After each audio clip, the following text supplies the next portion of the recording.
E aí, bem-vindo a mais um vídeo. Hoje nós vamos falar sobre Provérbios 9. Vai ser uma leitura um pouco diferente. Hoje eu vou ler o capítulo com você.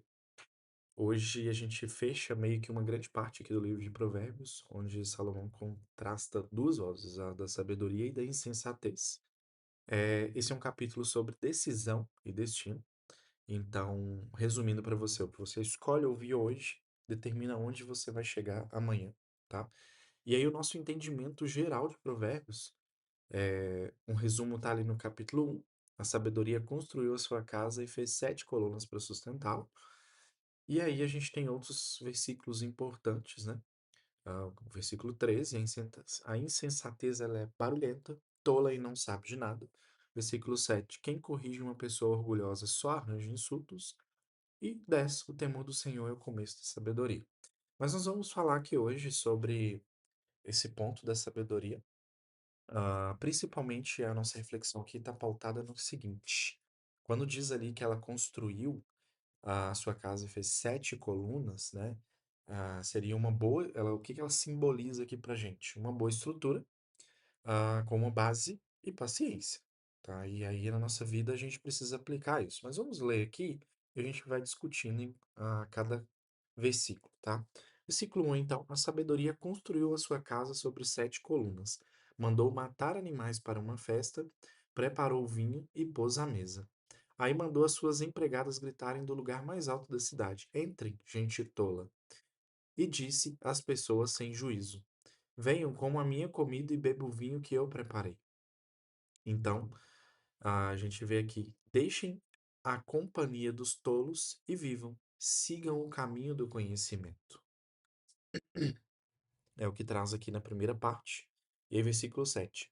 Se você repreender uma pessoa vaidosa, a única coisa que vai conseguir é ser insultado. Se tentar corrigir um homem mau, o que vai conseguir é ser humilhado. Isso aqui você pode pensar diariamente. Eu sempre tenho citado aqui nas nossas reflexões que eu mentoro pessoas com a internet. E eu tento colocar eles num caminho que vão gerar resultado para eles. Eu também presto consultoria para negócios, né? E eu acompanho alguns negócios, eu faço gestão de negócios que vivem de internet. E é tão engraçado que você tá ali numa posição onde você tem um conhecimento para aquilo, você tem diversas certezas como 1 mais 1 é 2, como você precisa de oxigênio para respirar, né? E mesmo assim as pessoas ainda acham que não.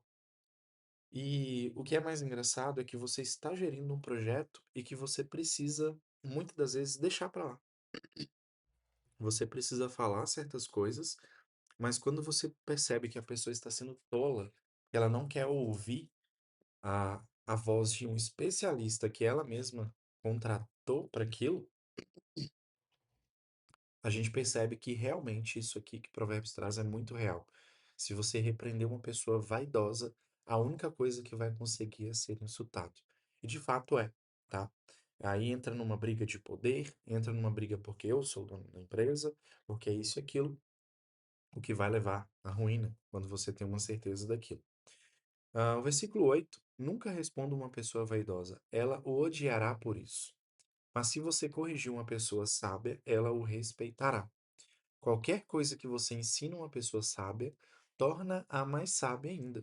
E tudo que você diz a uma pessoa direita, aumenta a sabedoria dela. E aqui a gente fecha essa primeira parte, pensando em tudo que a gente pode levar para nossa aplicação, né? Então, lá no início fala que ele fez 7 colunas. O empreendedor sábio constrói negócios sólidos. E é o que eu acabei de citar de exemplo para você aqui. A, a nossa sabedoria, ela vem a partir do momento que eu consigo ouvir. E eu estava até ouvindo, não sei se você já viu, tem um podcast que eles fazem, que é 30 pessoas contra uma, né? Aí coloca lá 30 desempregados contra o empresário, 30 isso. E aí teve uma edição que foram 30 pessoas, se eu não me engano foram 30 CLTs, contra o Flávio Augusto. Flávio Augusto, um dos maiores empresários do Brasil, um cara que começou lá de baixo, sem nada, de família humilde, e construiu um império. Flávio Augusto, para você entender, Ele é um grande empreendedor que não é estelionatário, que não trabalha com coisas ilícitas, mas que cresceu realmente a partir da sabedoria, a partir do conhecimento. E aí tinha uma pessoa discutindo com ele, a pessoa fica de frente para ele, e o Flávio Augusto o tempo todo calado, só ouvindo a pessoa. E o Flávio Augusto só fazia perguntas para essa pessoa. E a pessoa veio, não, porque não existe uma forma de ninguém ficar rico, porque nossos pais ensinam pra gente o caminho das pedras, de humildade, de fazer as coisas certas, e a gente não vê ninguém ficando rico assim. Ou seja, uma mentalidade que para ficar rico você tem que fazer coisa errada. E aí, ele foi e perguntou ao Flávio Augusto: é possível ensinar as pessoas a serem ricas? E o Flávio Augusto foi e começou a responder, e ele toda hora cortava o Flávio Augusto. E aí o Flávio Augusto foi e falou assim: olha, você quer que eu te ensino? Aí ele falou: bom, se for possível, você vai me ensinar a ficar milionário? Você garante? Aí o Flávio Augusto: olha, eu posso te ensinar, mas eu não garanto porque depende de você aceitar uma realidade. Aí o cara, olha só, o quanto que é a discussão de uma pessoa que não tem sabedoria. Flávio Augusto fazia as perguntas e ele respondia sempre com uma carga muito pesada, ah, de sempre críticas. Aí nessa hora ele respondeu assim: será que você consegue me ensinar alguma forma que não seja estelionato ou vender cursos? E aí o Flávio Augusto respondeu: olha, sem estelionato, sim, é totalmente possível. Agora, vender cursos talvez seja um caminho para você. Porque aí ele falou, né, o Flávio Augusto, eu fiquei rico vendendo cursos. Eu comecei do zero e eu fiquei rico há 30 anos, que ele trabalha com isso, né? Ele vende cursos há 30 anos, vendendo curso de inglês. E aí, se você não sabe, Flávio Augusto foi dono de uma das maiores escolas de inglês do Brasil, a WhatsApp. Ah, ele teve um método ali, depois ele vendeu essa escola por sei lá quantos milhões. E aí esse cara, mas você ficou rico depois que você vendeu a escola? Não, ele falou assim, até o momento de eu vender a minha escola, eu já tinha lucrado 80 milhões de reais vendendo curso de inglês. E muita gente aprendeu inglês por conta disso. E aí ele fechou, e aí o cara ficava o tempo todo rebatendo e não deixava o Flávio Augusto falar. Eu, no meu lugar, de frente com o Flávio Augusto, numa posição de vida que eu não consigo comprar nem algo diferente no supermercado, que eu não consigo porque eu não tenho dinheiro para aquilo. Eu não consigo dar algo melhor para minha família. Eu na frente de um cara que saiu do mesmo lugar que eu e conseguiu chegar a um nível estratosférico, eu no mínimo que eu ia fazer era ouvir aquele cara, pedir conselhos e ouvir. Então aqui a sabedoria ela faz isso, olha. O empreendedor sabe constrói negócios sólidos. A insensatez quer resultado rápido e o preço é muito caro.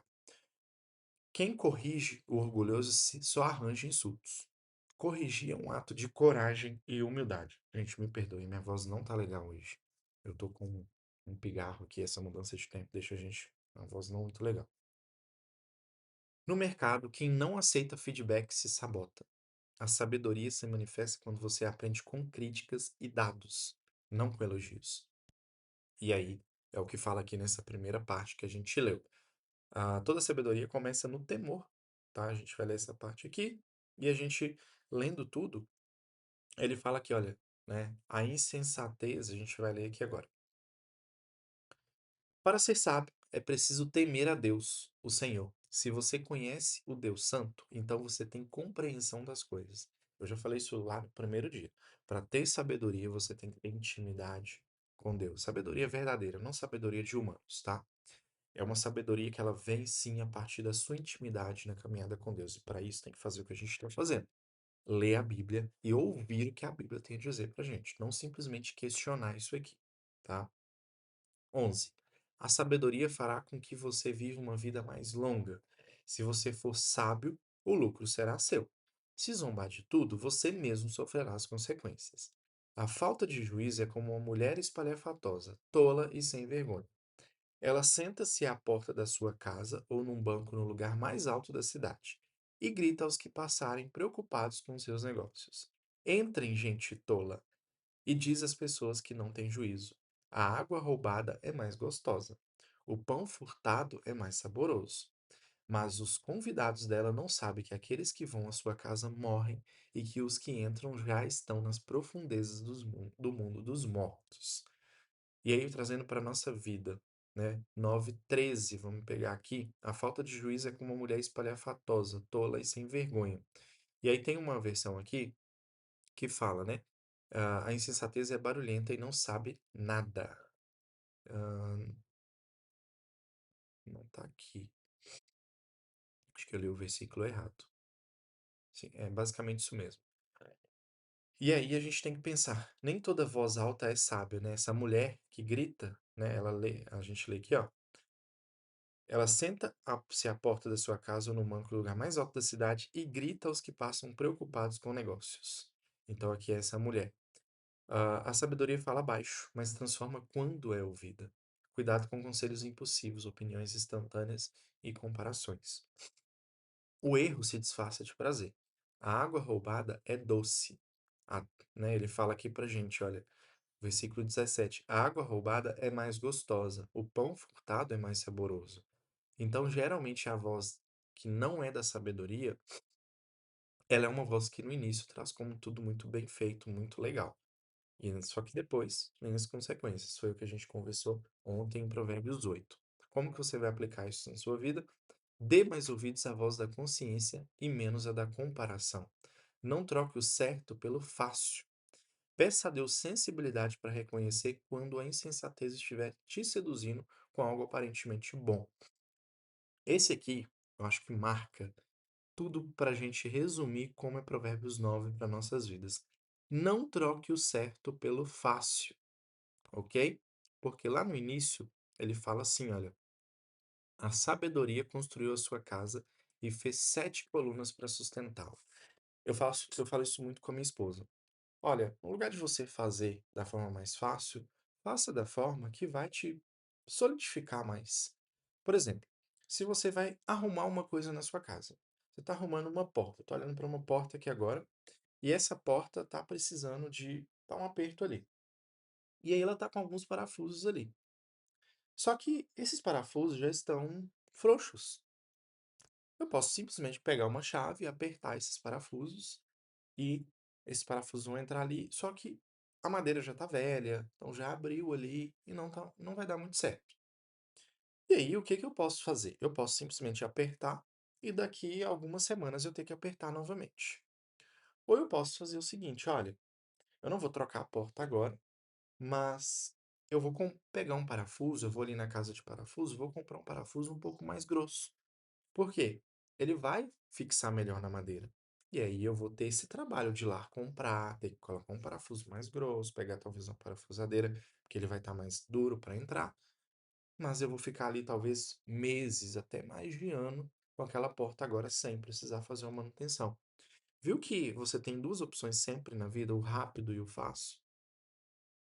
Ou o bem feito, que é um pouco mais lento, mas que dá mais solidez? Eu atuo no louvor da minha igreja.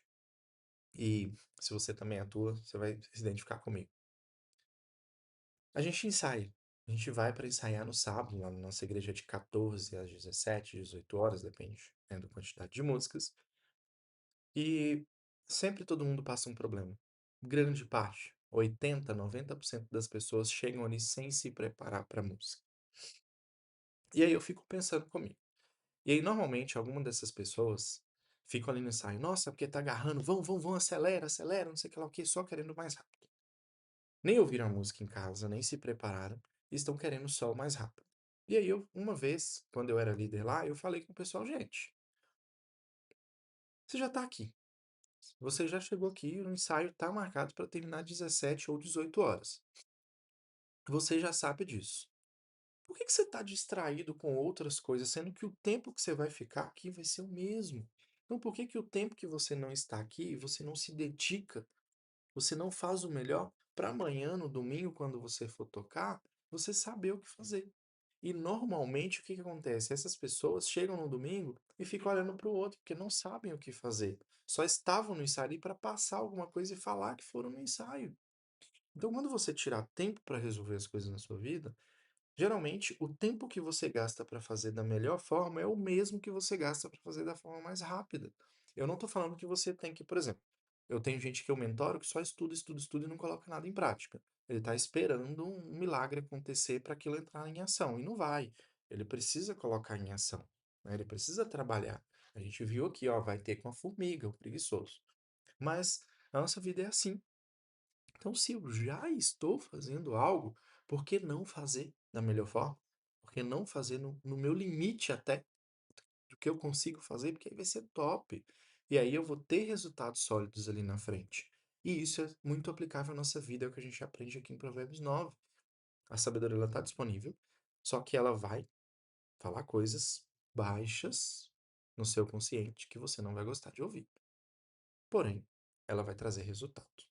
E muitas das vezes aquilo que é fácil, ele vai trazer um certo resultado até, mas além de depois ter consequências, ele impede que você colha os melhores frutos, que você viva com uma solidez. E aí ela fala que eu volto a repetir, ela construiu a casa com 7 pilares.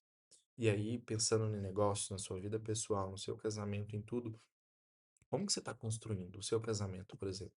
Você está construindo com 2 pilares só, para vir um vento e puf, derrubar? Você está construindo com 7 pilares? A sua empresa, você está construindo com 7 pilares? Eu posso citar vários aqui, olha. Gestão financeira, ou seja, sabedoria em gestão financeira. Gestão de pessoas, sabedoria em lidar com pessoas e tratar seres humanos como um ser humano. Gestão estratégica de negócio, pensar no futuro da sua empresa.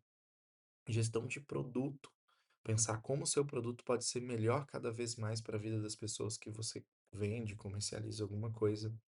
Já falei 4, olha, e eu posso colocar várias outras. Um marketing efetivo, que não é simplesmente aquela campanhazinha para vender o produto X, mas um marketing duradouro que faça parte de um setor da sua empresa e que vai fazer diferença e vai sempre estar ali trazendo novos clientes para sua empresa. Vamos colocar mais um sexto pilar que você poderia ter, a gestão baseada em longo prazo. Você não pensa só no dia de amanhã, você pensa o que vai ser a sua empresa daqui a 7, 10 anos.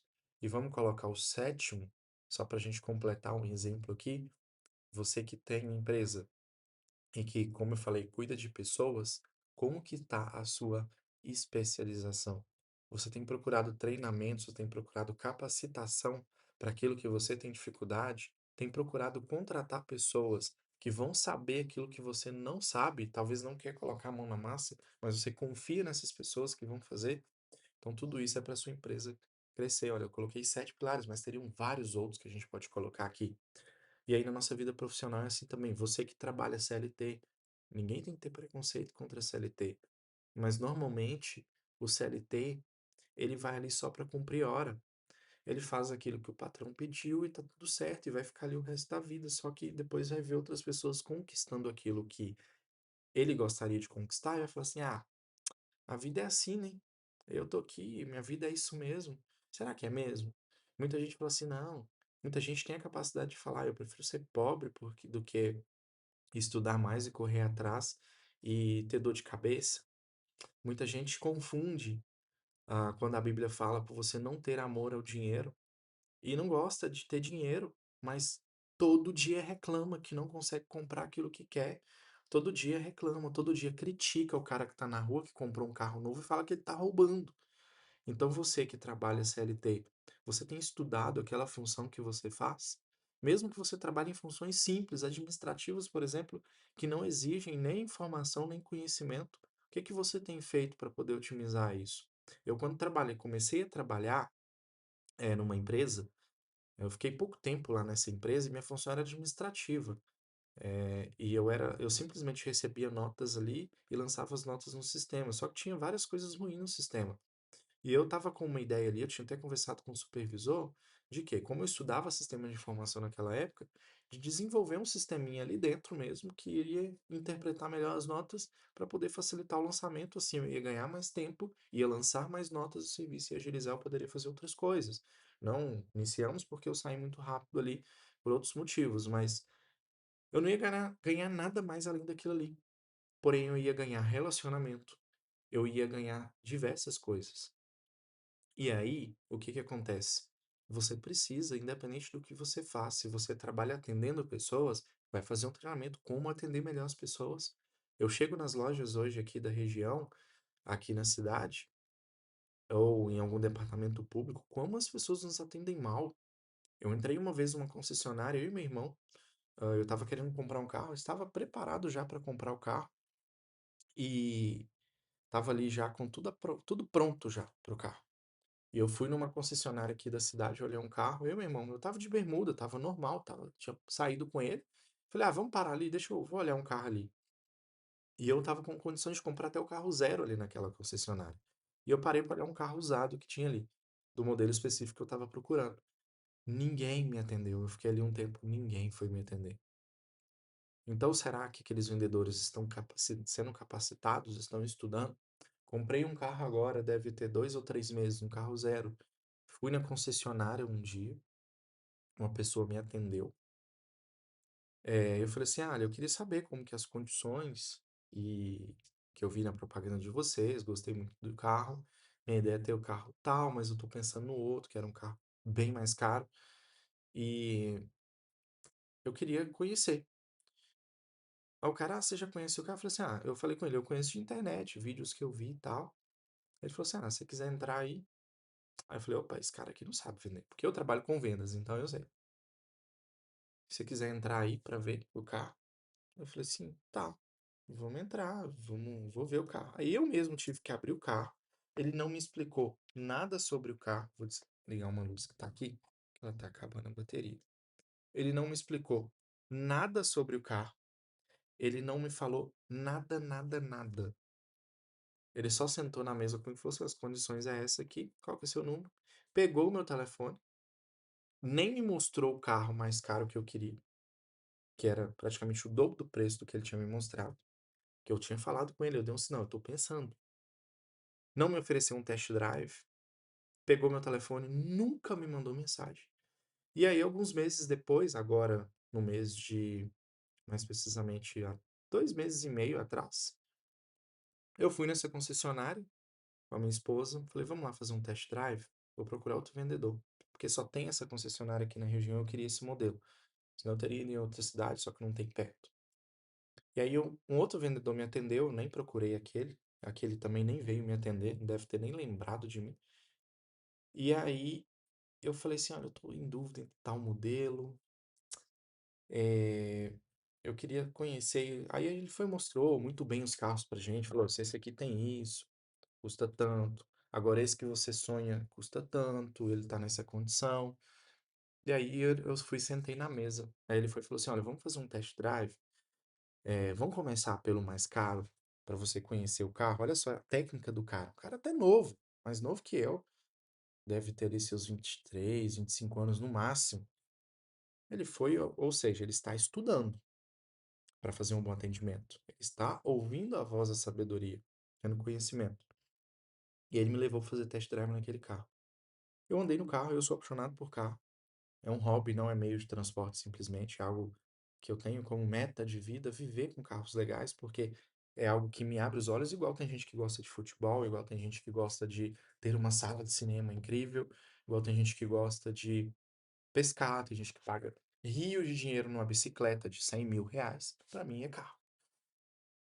E aí eu fiz o test drive no carro, olhei pra minha esposa e falei assim, é esse, vamos forçar um pouco? Vamos. Vamos realizar esse sonho? Vamos. Ou seja, sentei na mesa com ele, saí de lá com a decisão. Comprei um carro que era o dobro do preço que eu estava, quase o dobro do preço que eu estava conseguindo, consegui um belo desconto ainda do que eu estava prevendo. E aí esse cara ganhou a comissão. E hoje o carro tá na garagem. Ou seja, aquele primeiro vendedor talvez olhou para mim, eu não estava com roupa simples, eu cheguei num carro, eu tinha na época anterior a esse, eu já tinha uma BMW, não muito velha, uma BMW relativamente nova, que chamava atenção. Ele me viu chegando nessa BMW e não deu nem a mínima. Porque quem chega não é melhor do que ninguém. Mas quem chega querendo olhar um carro, que o carro que esse cara chega já é o preço da maioria dos carros do estoque que ele tem, opa, ele vai comprar algo melhor, não é? Ele não deu nem ideia para mim, nem ideia. E aí, por quê? Estava pensando, envolvido com outras coisas. Então, independente do que você for fazer, estude, seja o melhor. Fala assim, eu vou ser o melhor nisso aqui. Eu tenho gente que eu vou no supermercado e no açougue, o cara me atende muito bem.